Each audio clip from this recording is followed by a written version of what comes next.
اور سامنے ایک جھیل جو مکمل طور پر پتھر بن چکی ہو۔ بالکل، برف کی ایک سفید چادر جس نے پوری جھیل کو ڈھانپ رکھا ہے۔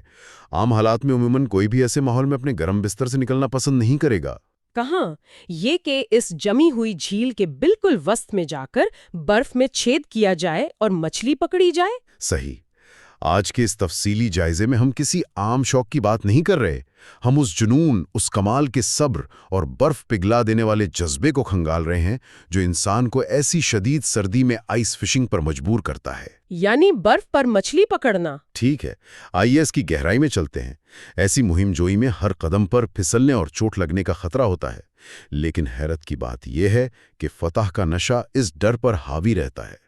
یہ آخر کیسا نشہ ہے؟ دیکھیں، اس نشے کو سمجھنے کے لیے تھوڑا انسانی نفسیات کو دیکھنا پڑتا ہے۔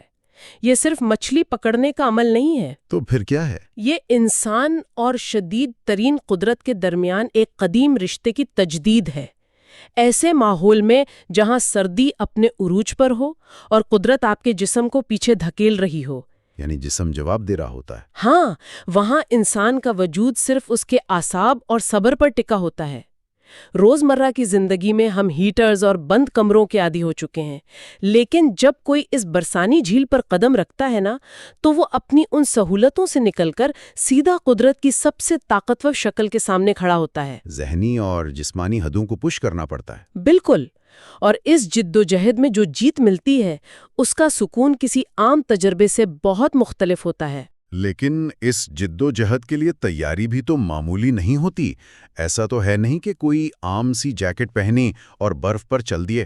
نہیں، بالکل نہیں۔ اس ماحول کا سامنا کرنے کے لیے باقاعدہ سائنس اور لیئرنگ سسٹم کو سمجھنا پڑتا ہے۔ ہاں، جیسے بیس لیئر، مڈ لیئر اور پھر ونڈ پروف آؤٹر شیل۔ سب سے اہم بات یہ ہے کہ کپڑے ایسے ہونے چاہیے جو پسینے کو جسم سے دور رکھیں۔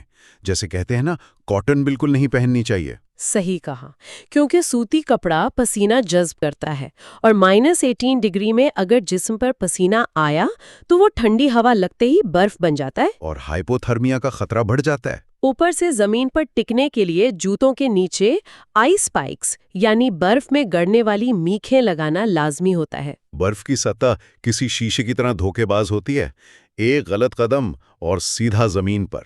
کپڑوں کی تیاری کے بعد جو سب سے بڑا ٹیکنیکل چیلنج آتا ہے وہ ہے جگہ کا انتخاب۔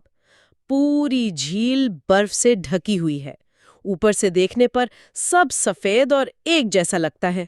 تو شکار کے لیے صحیح جگہ